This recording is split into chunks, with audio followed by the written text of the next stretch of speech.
South India Shopping Mall, the wedding mantra, Sarikotta wedding collection, South India Shopping Mall.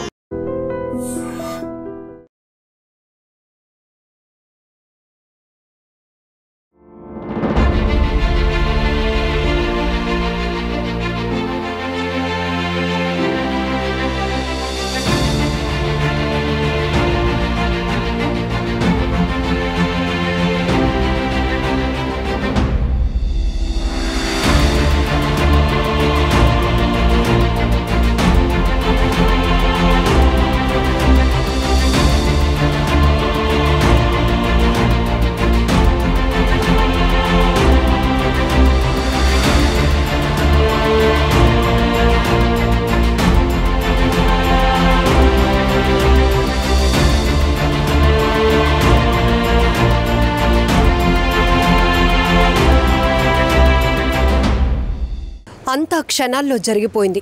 చూసేటప్పటికి చెల్లా చెదురుగా పడి ఉన్న మృతదేహాలు చుట్టూ కనిపించాయి. ఈ ప్రమాదంలో నేను చనిపోయాను అనుకున్నాను. సర్దార్ వల్లభాయ్ పటేల్ అంతర్జాతీయ విమానాశ్రయం నుంచి టేక్ ఆఫ్ అయిన కొన్ని క్షణాల్లోనే తాను ప్రయాణిస్తున్నటువంటి విమానం బీజే మెడికల్ కాలేజ్ హాస్టల్ భవనంపైకి కుప్పకూలి ప్రమాదం జరిగింది. ఈ ప్రమాదంలో అయితే విమానంలో లెఫ్ట్ సైడ్ ఎమర్జెన్సీ డోర్కి అతి దగ్గరగా 11A సీట్లో ఉన్నటువంటి తాను ఈ ప్రమాదం నుంచి ఎలా బయటపడ్డానో మీడియాకు వివరిస్తున్నారు రమేష్ కుమార్ విశ్వాస్. మరొక వైపు ఈ ప్రమాదంపై ఇప్పటికే బ్లాక్ బాక్స్లో దాగి ఉన్నటువంటి డేటా కోసం ఇప్పటికే దర్యాప్తు కొనసాగుతోంది. ఈ అప్డేట్కు సంబంధించి మరిన్ని డీటెయిల్స్లోనికి వెళ్దాం. విమానం ఎడమ వైపున ఎమర్జెన్సీ డోర్కు అత్యంత సమీపంలో నేను కూర్చున్నాను. నా సీట్ నెంబర్ 11A. గురువారం మధ్యాహ్నం సర్దార్ వల్లభాయ్ పటేల్ అంతర్జాతీయ విమానాశ్రయం నుంచి టేక్ ఆఫ్ అయిన కొన్ని క్షణాల్లోనే బీజే మెడికల్ కాలేజ్ భవనాన్ని ఢీకొట్టింది. వెంటనే నేను చనిపోయాను అనుకున్నాను, కానీ అలా జరగలేదు. బతికే ఉన్నానని గ్రహించిన నేను ఫ్యూజ్లేజ్లో ఓ రంధ్రం కనిపించింది. నేను కూర్చున్న సీటు బెల్ట్ వెంటనే అన్లాక్ చేశాను. ఆ రంధ్రంను కాలితో తన్ని అందులో నుంచి బయటకు దూకేశాను. అయితే అది ఎమర్జెన్సీ తలుపా లేదంటే విమానం ఫ్యూజ్లేజ్లో పగిలిన భాగమా అనేది నాకు క్లారిటీ లేదు. నా కళ్ళ ముందే అంతా క్షణాల్లో జరిగిపోయింది. నేను ఎలా బతికానో నమ్మలేకపోతున్నాను. ఇప్పటికీ ఆ దేవుడే నన్ను బ్రతికించాడు. కొన్ని క్షణాల పాటు నేను చనిపోతున్నాను అనే భావించాను. కళ్ళు తెరిచి చూస్తూ నా చుట్టూ మృతదేహాలు చెల్లా చెదురుగా పడి ఉన్నాయి. నేను బతికే ఉన్నాను అని తెలుసుకొని అక్కడి నుంచి నడుచుకుంటూ బయటకు వచ్చాను అని రమేష్ చెప్పారు. పైగా రమేష్ సీటుకు ముందు సీట్ల కంటే ఖాళీ స్థలం ఉంది. అది అతను తోటి ప్రయాణికుల కంటే ముందుగానే తప్పించుకోవటానికి అవకాశం కల్పించిందని మరోవైపు నిపుణులు చెప్తున్నారు. విమానంలోని ఇతర ప్రయాణికులు బయటపడలేకపోవడానికి కారణం అది భవనాన్ని ఢీకొన్న తర్వాత అటువైపు హాస్టల్ గోడ అడ్డుగా ఉండటమే అని అంటున్నారు. అత్యధిక మొత్తంలో ఇంధనం ఉన్న ఆ విమానంలో దాదాపు బతికి బయటపడటం అనేది అసాధ్యమే, ఇక మిరాకిల్గా కూడా చెప్పుకోవచ్చు. అలాంటిది ఒకే ఒక్క ప్రయాణికుడు రమేష్ స్వల్ప గాయాలతో బయటపడటం చాలా అదృష్టమనే చెప్పాలి. కాగా ఈ ప్రమాదంలో కూలిన విమానంలోని 242 మందిలో 241 మంది మృతి చెందారు. ఇక బీజే మెడికల్ హాస్టల్ భవనంలో 33 మంది విద్యార్థులు మృతి చెందారు. దీంతో మృతుల సంఖ్య 274 మంది వరకు చేరింది. మృతుల సంఖ్య ఇంకా పెరిగే అవకాశం కూడా ఉన్నట్లు అధికారులు అంచనా వేస్తున్నారు. ప్రస్తుతం కాలిన గాయాలతో మెడికల్ విద్యార్థులు అహ్మదాబాద్ సివిల్ ఆసుపత్రిలో చికిత్స పొందుతున్నారు. విమాన ప్రమాదం నుంచి ప్రాణాలతో బయటపడ్డ రమేష్ విశ్వాస్ 11A సీట్లో కూర్చున్న విషయం తెలిసిందే. అయితే 27 ఏళ్ల క్రితం థాయిలాండ్లో జరిగిన విమాన ప్రమాదంలో కూడా అదే నెంబర్ సీట్లో కూర్చున్న నటుడు రాంగ్ సక్ బతికిపోయారు. 146 మంది ఉన్న ఆ ఫ్లైట్లో 101 మంది ఆ ప్రమాదంలో మరణించారు. రమేష్ విశ్వాస్ వార్త చూసి గూస్ బంప్స్ వచ్చాయని నటుడు FBలో పోస్ట్ చేశారు. తాను కూడా అదే నెంబర్ సీట్లో కూర్చొని బతికిపోయానని గుర్తు చేసుకున్నారు. మరోవైపు అహ్మదాబాద్లో జరిగిన ఎయిర్ ఇండియా విమాన ప్రమాదంపై దర్యాప్తు ప్రారంభమైంది. ప్రమాదం జరిగిన 27 గంటల తర్వాత విమానంలోని బ్లాక్ బాక్స్ను అధికారులు గుర్తించారు. ఈ బ్లాక్ బాక్స్ను విశ్లేషిస్తే ప్రమాదం ఎలా జరిగిందనే దానిపై ఒక క్లారిటీ వస్తుంది అంటున్నారు అధికారులు. అయితే ఈ బ్లాక్ బాక్స్ డేటాను విశ్లేషించడానికి సుమారు 24 నుంచి 48 గంటల సమయం పడుతుందని కూడా అధికారులు చెప్తున్నారు.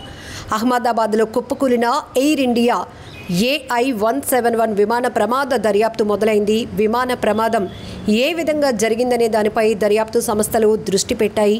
విమాన ప్రమాదంపై NIA, అహ్మదాబాద్ పోలీసులు, DGCA director general of civil aviation, international civil aviation organisation, aircraft accident investigation bureau, Gujarat forensic team, Boeing సంస్థ ప్రతినిధులు, బోయింగ్ విమానాల ఇంజన్లు తయారు చేసే GE సంస్థ ప్రతినిధులు దర్యాప్తు జరుపుతున్నారు.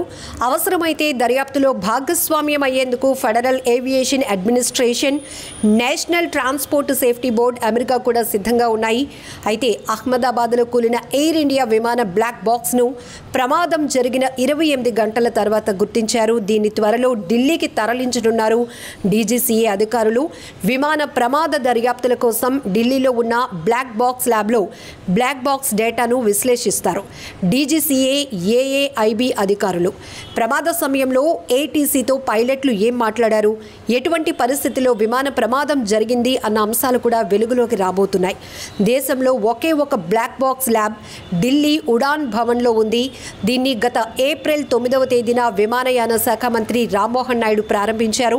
హిందుస్థాన్ ఏరోనాటిక్స్ లిమిటెడ్ HAL మద్దతుతో 9 కోట్ల ఖర్చుతో దేశంలో మొదటి బ్లాక్ బాక్స్ ల్యాబ్ అయితే నిర్మాణం జరిగింది. అంతర్జాతీయ ప్రమాణాలకు అనుగుణంగా ఉన్న బ్లాక్ బాక్స్ ల్యాబ్ ఏర్పాటైంది. భారతదేశంలో జరిగే విమాన ప్రమాద దర్యాప్తు సామర్థ్యాలను అభివృద్ధి చెందిన దేశాలతో సమానంగా ఉండేలా ఈ ల్యాబ్ను రూపొందించారు. నూతన ల్యాబ్లో జరిగే తొలి బ్లాక్ బాక్స్ విశ్లేషణ ఎయిర్ ఇండియా AI-171 కానుంది. ఇక ప్రమాదానికి గురైన విమాన డేటాను తిరిగి పొందడానికి, డీకోడ్ చేయడానికి, కాక్పిట్ వాయిస్ రికార్డింగ్లు, రాడార్ ఫ్లైట్ డేటా సిస్టమ్ల నుండి సమాచారం తెలుసుకోవడానికి, బ్లాక్ బాక్స్లను రిపేర్ చేయడానికి బ్లాక్ బాక్స్ ల్యాబ్ ఉపయోగపడుతుంది. ఒక బ్లాక్ బాక్స్ డేటా 24 గంటల నుంచి 48 గంటల్లో విశ్లేషించబడుతుంది. ఇక విమాన డేటా, కాక్పిట్ ఆడియోను రికార్డ్ చేసే విమాన పరికరమే బ్లాక్ బాక్స్. విమాన ప్రమాద దర్యాప్తులో ఈ బ్లాక్ బాక్స్ డేటా కీలకం కానుంది. ఈ బ్లాక్ బాక్స్లో FDR flight data recorder, CVD cockpit voice recorder నిక్షిప్తమై ఉంటుంది. వివిధ రకాల విమాన సెన్సార్ల ద్వారా డేటా FDRలో స్టార్ట్ అవుతోంది. రేడియో ట్రాన్స్మిషన్, పైలట్ ఆడియోను రికార్డ్ CVRలో స్టోర్ అవుతుంది.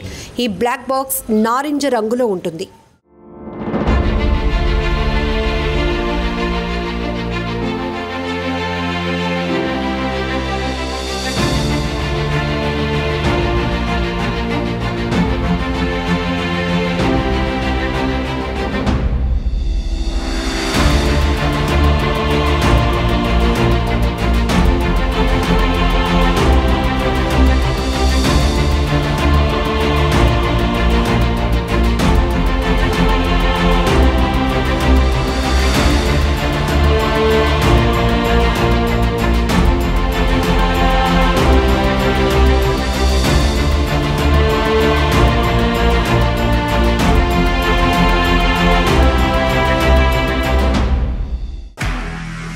నిజంగా ప్రస్తుతం ఉన్నటువంటి సమాజం దేనికి ప్రయారిటీ ఇస్తుంది?